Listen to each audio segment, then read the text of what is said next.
Hello, everyone. On today's podcast episode, I'm going to talk about, science, science discoveries. Recently, I just watched, I just saw, not watch. I just saw a headline about science discovering the Holy Grail. Scientists discovering the Holy Grail of quantum computing. And it just reminds me of all the scientific discoveries that, have ended up being garbage, throughout the years. My entire life has been filled with scientific discoveries that ended up being false in the future. Like, for example, just recently there was a Nobel Prize winner who won the Nobel Prize, right? The person won the Nobel Prize because of his scientific discovery, and then come to find out, months later now, right, that his Nobel Prize was a sham. The discovery was a sham. He didn't. He wasn't really. His discovery didn't make any sense whatsoever. So he ended up winning the Nobel Prize for something that he didn't really deserve, because his Nobel Prize was based on his discovery. But since his discovery wasn't really you know real, the when they did further testing on his discovery, ended up being that was just badly it was a badly done scientific discovery. The whole testing process was badly orchestrated.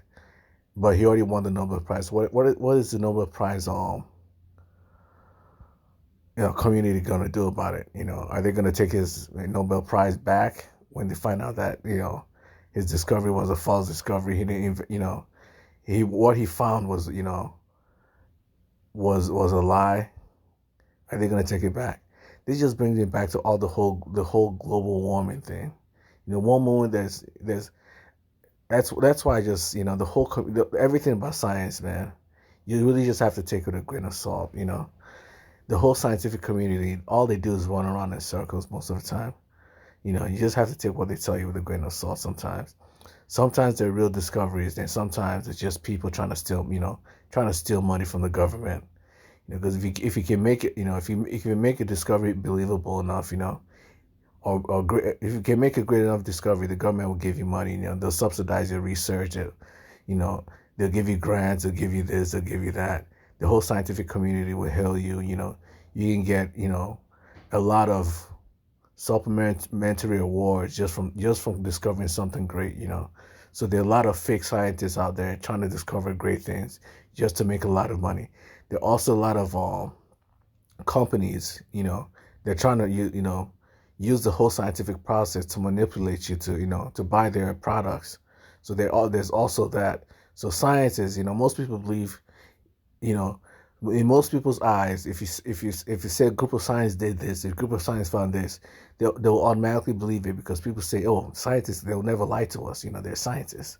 But the truth is, you have to always think about the fact that scientists are people too. They have desires. They want money too. They have kids. They have kids to feed. They have mouths to feed at home, and they can also be greedy people as well. They can also be shady people as well. So you also have to think about what's the motive in lying. Every time a science brings out some sort of discovery, you also have to ask, what's the motive? Is there a motive for them to lie to us? If there is, then you have to really consider you know whether this discovery is actually based off false motives, hidden motives and hidden manipulation tactics. That's why they brought this discovery to you. Because some discoveries, it takes time to find out whether a scientific discovery is true or not, or a scientific invention is true or not, or is real, because it takes years of practice. Sometimes it takes multiple tests and trials, to find out whether something is actually works or something is real. And sometimes it takes, like I said, it takes years. If the scientists can gaslight you and trick you into thinking they discovered something great, and then it takes years to find out that it's a lie. By the time you find out it's a lie, they've already made their money and then ran. You know, by the time you find out after all these years of testing, by the time you find out it's a lie, it's already too late. They've already made their money. They've already gotten all the grants from the government, that they wanted. They've already gotten the extra paycheck from the company or whatever business that's been supporting them behind the scenes, whatever government bodies that's been supporting them behind the scenes. They've already made their money and ran. So we really have to be careful about scientific discoveries, because you never know what's going on behind the scenes. Some of these scientists just want a big paycheck. And the whole scientific community, you have to be careful about the whole scientific community, because many people automatically believe in the whole peer review process. But the thing is, the peer review process is no different from, it's another word for hive mind process, group thinking. Although they say it's not, but it's exactly that. Peer review is that. Peer review, group thinking, meaning if you make a discovery that that your peers do not approve of, they will automatically assume it's a lie. They will automatically deny your discovery as a lie, even if it's the truth. It happened to what was that guy called again? Einstein, right? Einstein was, when Einstein wasn't part of the whole scientific community, everything he did was shot down by his peers. This is the scientific community we're talking about, right? The scientific community that claims to be infallible, which they aren't. There's nothing in this world that's infallible. So they like to claim themselves to be infallible because they have the whole peer review process. When the truth is, the whole peer review process is no different from the group thinking process, where if the group doesn't approve of your discovery, then the discovery is a lie automatically. When the truth is, peers usually tend to, let's just say, if you're not part of the group and you bring out a discovery bring out any discovery, just the fact that you're not part of that group is enough for the group to look down on your discovery. If you're a scientist that's not part of the peer review, a group of peers, right? You're not part of the scientific community, and you bring out any inventions or you bring out any discoveries, the entire scientific community within your area, because you think the scientific community is one massive global conglomerate, right? But it's not.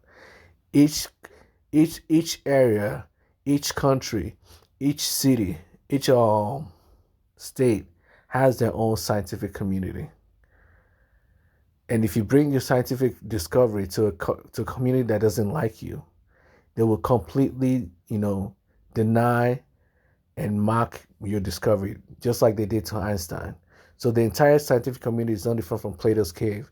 If you grew up in the United States, you've probably heard about Plato's cave before. I think it was taught back in like middle school. Middle school, I think sometimes they talk about it. They talked about it in high school as well. But you know Plato's cave, right?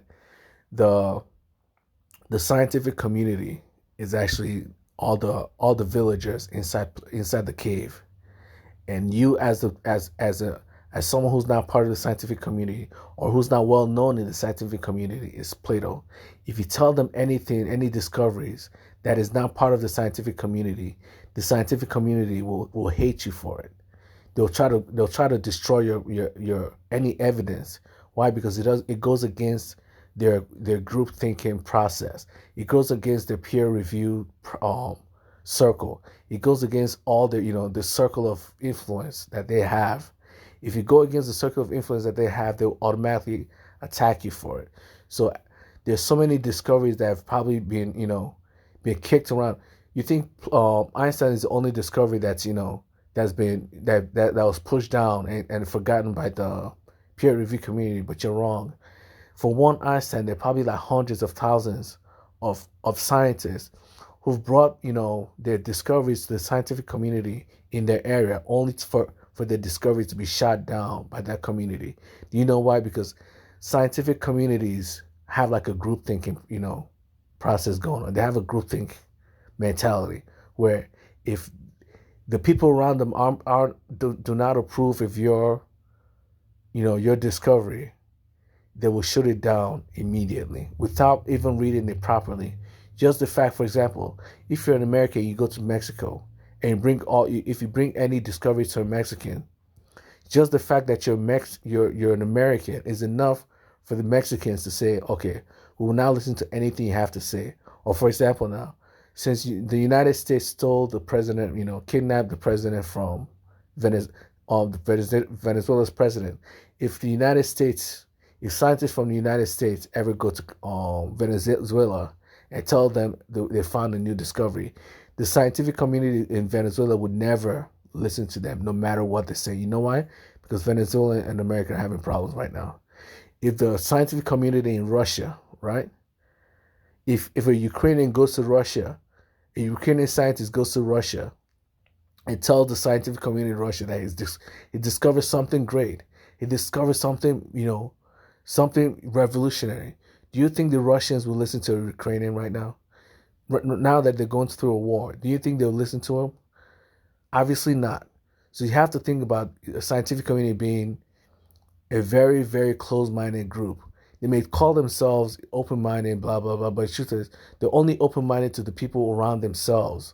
They're only open-minded to the scientific community that they approve of. If you're not part of their close circle of influence, if you're not part of that circle, you're an outsider. If you're an outsider, they will not listen to a single word you say. No matter how great of an invention you've created, they'll read the entire article with a jaded mind and mock you throughout the whole thing. That's what happened to Einstein. No matter how smart Einstein was, no matter how much, how detailed his report was, his journal was, his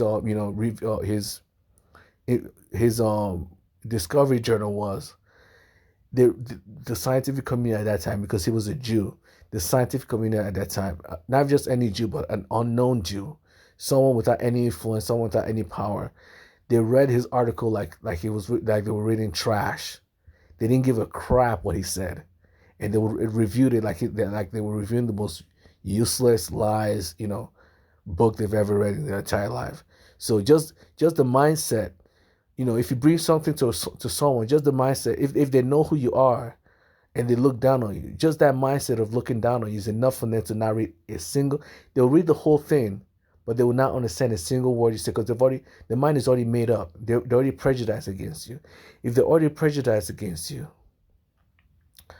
no matter how smart you are, they will read everything you say with a jaded mind and will review it badly. No matter how great of an article you write, no matter how smart you are, no matter how great a discovery you have, they will read that article. They'll read your paper as if they're reading garbage.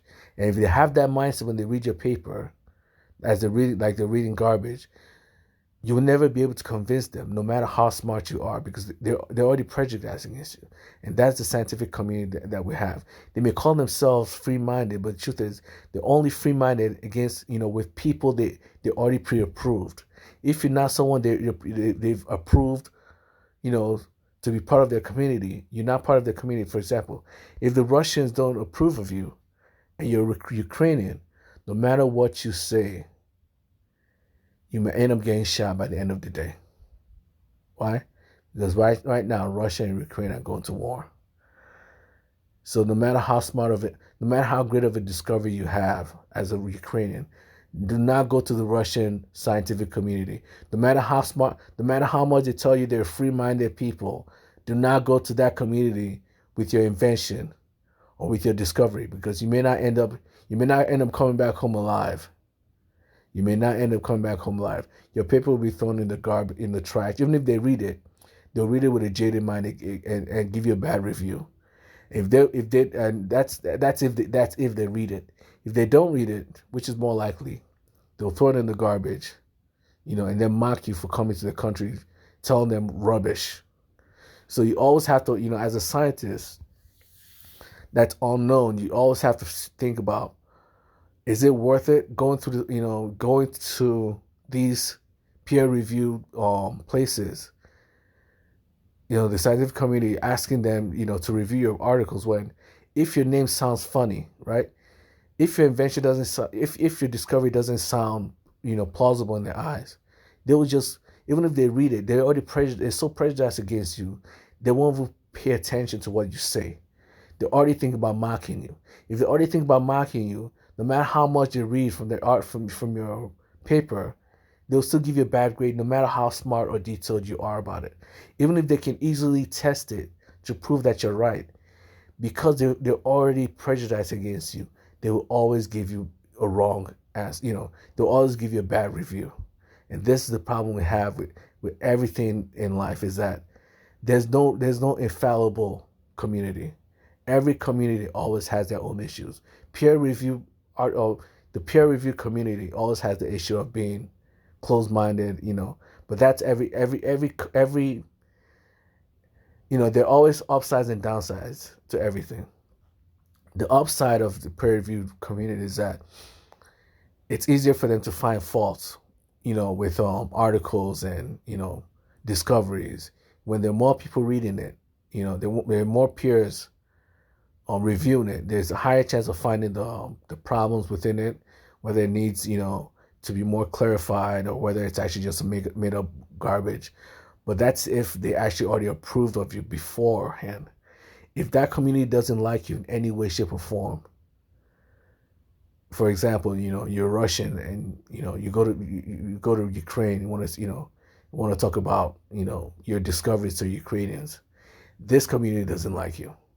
This community of scientists do not like you. Because they don't like you, no matter what you say, they will always review your discovery wrong. Even if they don't review it wrong, even if they read it properly, right? They read it with an open mind, or they even read it with a jaded mind, and then they realize that, hey, this guy actually makes a lot of point. This guy makes a lot of sense. What do you think they'll do? Do you think they'll approve it? Nope. Because they don't like you, they'll still give it a bad review anyways. Do you know why they'll give it a bad review? They don't like you. Why do they want you to succeed when they don't like you? You have to think about it from that point of view.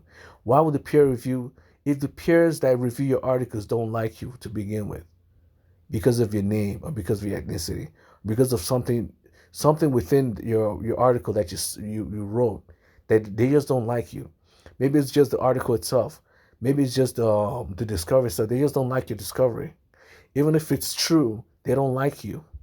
If they don't like you, even if they find out that it's what you said is 100% fact, they can still review your stuff wrong anyways. They can still give you a bad review. You know why? Because if they don't want you to prosper, they don't want you to prosper. If they don't want you around the community, they don't want you around the community. If they don't want you to this discovery to be approved, they will not approve it. So you always have to be careful of the fact that nothing is perfect in this world. There's nothing is perfect, especially the whole peer review community. The scientists, that's why I've always known that this whole scientific community, you have to really be careful what you gain from it. Some of these scientists have been paid. They get they're more inclined to review your article, some certain articles, to give good reviews to certain articles, certain discoveries, because they get paid to do that.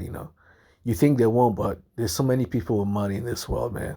And some of these scientists are living paycheck to paycheck. Some of these scientists are only one paycheck away from going bankrupt. Only one paycheck away from being homeless.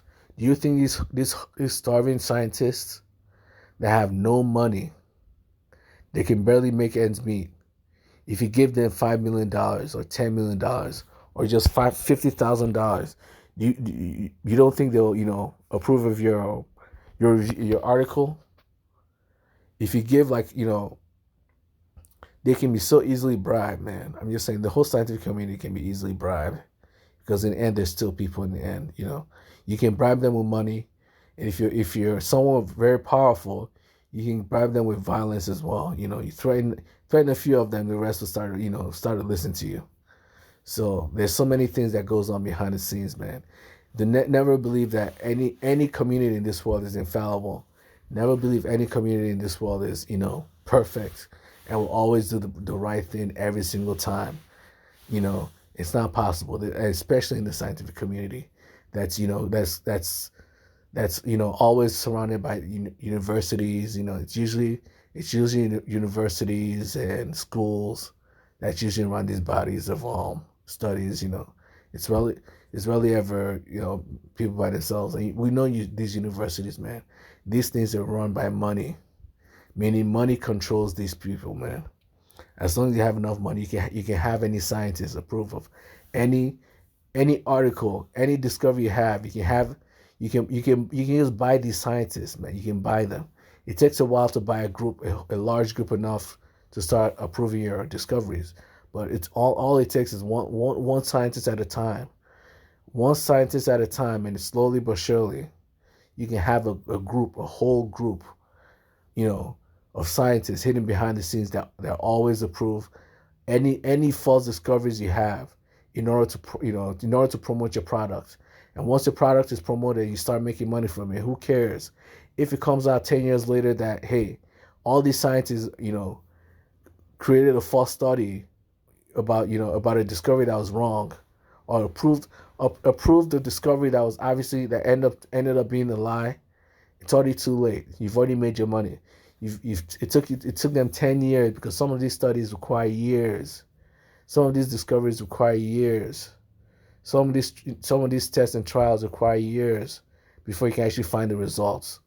And all it takes, you just have to create the discovery, get your group of scientists to approve of it, and then by the time the government or independent researchers research that study, it's already been years before they end up finding out the truth. By that time, you've already made your money. You've already become a millionaire. You've already become a billionaire from that fake study. So that's what you have to be careful of, is that the whole scientific community can be easily controlled by money. And if you have a lot of money, if you have a lot of money and you work in the healthcare industry, you work in anything that has to do with science, it's so easy for you to just if that's if you're a dishonest person. If you're a dishonest person and you just want to make money, then yes, you can just go through the part of bribing. You can just start bribing these scientists with money, bribing these scientists with favors. They don't make that much money anyways to begin with. Some of these guys are broke researchers, broke college professors, and these guys barely make enough to begin with. So you bribe enough of them. It's only a matter of time before you get enough to give you a good review, a good positive review on every discovery that promotes your business. Every discovery that promotes your product. And this is how life works, man. Where there are people, they can be easily bribed. Where there's people, there can be corruption. So that's why I always have to take these these scientific reviews, these scientific studies as, I take it with a grain of salt, because you never really, you can never really be sure what's really driving it behind the scenes. Is this really just someone just trying to help the world by creating this, discovery, or is this someone a hidden motive? Are they trying to promote some sort of brand or, product? Or are they trying to promote some sort of political agenda or something? There's always a hidden motive, a hidden agenda going on with these scientific discoveries. Maybe the business that's creating this study or creating that found this discovery is trying to gain some sort of grant. So of course they'll conveniently find a discovery that helps their business, that helps their business get grants in the future. So there's always a hidden motive to these discoveries, man. There are too many broke scientists in this world for them not to be finding different ways to make money. And some of these many of these discoveries require a long time to truly find out whether it's actually true or not. And by the time people find out it's true, it's already too late. They've already been peer reviewed, and the companies behind them have already made a lot of money from it. It's already too late. Even if it comes out as false, the people that find out it's false, they still have to let everybody know that it's false, and they may not have enough power to tell everybody it's false. Because not many people read these articles, these peer reviewed articles. Not many people read these research papers. If they're not reading these research papers, even if you find out that it's false, who are you gonna tell? You're gonna write an article online, just write it, just post it there. Who's gonna watch it? It may take even longer for people to find out that that the discovery was false than you doing the test itself. It may take another 10 or 20 years before people realize that, hey, this guy actually, disproved this discovery. This was actually a lie, but he posted this 10 years ago. I just found out now, so another 10 years has passed. You create the false discovery to promote your business. So 10 years within those 10 years of the test, of the independent researcher doing the test, right? You've already made a lot of money. And after they posted that test, the results of the test online, or they told their scientific the scientific friends and family members, right? It's still before the whole scientific community end up finding out the truth. It took another 10 years before the information disseminates to everybody else. Another good 10 or 20 years have passed. That means 10 years of good profit making from your lies, and then another 10 or 20 years of making even more money. By the time everyone finds out the discovery is a lie, it's already too late. You've already made millions, if not billions. You went from being a broke researcher to making hundreds of millions of dollars just from a fake study. You know how much money you can make, just creating these fake studies, man. This is why you have to be careful with the scientific community, man. It's so money minded. There's so many ways to make money from it, man. And by the time people find out, you have to go out of your way to do, to actually test their own, do a test on whether they're actually telling the truth or not, And not many people even have the money to do some of these tests. Some of these discoveries require a lot of money for you to actually do your own independent research on it. And if you don't have that money to do it, then that discovery will remain unproved, for the rest of your life. So the company that just made up that fake discovery will spend the rest of their life, rich, making money for something that wasn't real to begin with. That's what you have to deal with in the scientific community. So you really have to, as a normal person, you really have to be careful what these scientific communities are actually doing behind the scenes. Are these studies that can't be proven unless you're a scientist? Are they really real? If some of these studies require too long for you to, there's too many processes involved. There's too much process involved, to prove or disprove these discoveries. So sometimes you just have to take it with a grain of salt. I see them all the time, One moment there's global warming. There's scientists that prove there's global warming. Then from the same community, the same scientific community, I'm hearing there's proof that global warming is a myth. One moment here there's global warming. There's scientific proof of global warming. Another moment there's scientific proof that global warming is a myth. So which one is it? Is global warming real or is it a myth? There's both evidence of both. If there's evidence of both, then which one? Who's the one telling the truth? Who's the one telling a lie? The ones lying to you have already made their money, and they're still making their money till this day. And the one telling the truth, who knows? I can't even tell which one's telling the truth online or not. But this is the kind of scientific community we live in. This is the world we live in. When people are involved, money can corrupt them.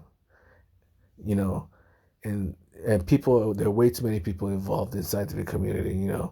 So it's only a matter of time for it's only natural that there's some manipulation going on, there's some corruption going on in that community. That to the point where we can't even tell what's the truth or a lie anymore. So you just got to take anytime you see a discovery, any scientific discovery, you got to take it with a grain of salt, man. That's what I've been doing for years. I don't really go against these discoveries. I just look at them like something that could be real, something that could be a lie. I'd rather believe them than not, unless I feel like there's a hidden motive, hidden behind the scenes. Some of these discoveries you just gotta accept that maybe it's a lie. Just move on with your life, or you just gotta accept that it doesn't matter whether it's a lie or not. It's not gonna change anything. I still gotta go to work tomorrow morning. Whether it's a lie or not, it doesn't matter.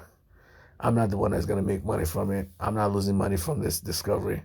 As long as it's not being used against me, I'm fine. And just let the scientists, figure out their problems, solve their problems on their own, And it's happened so many times, man. This is why I just keep quiet. When I see a new discovery, I just keep quiet. I don't tell anybody about it because what's the point? One moment they still, scientists will come out with this discovery, like 2 months later or 2 years later, there's a discovery that disproves that discovery. You hear on the news though that due to further testing, we found out that it was actually a lie. These guys didn't do the job right. But by that time, it's already too late. The original company has already started making their money. They've already made enough money from the fake discovery before, before you guys find out it's a lie. They've already made their money gone. And the thing is, you can't even tell whether they're lying or not. It could just be a mistake. That's how they get away with it. It was a mistake. We just made a slight mistake. That's all. Don't blame us for it, man. We just made a slight mistake. That's their mindset. So you really can't tell whether they're trying to scam people or not because it all looks the same. Whether they made a mistake or not, it all looks the same. And that's the problem.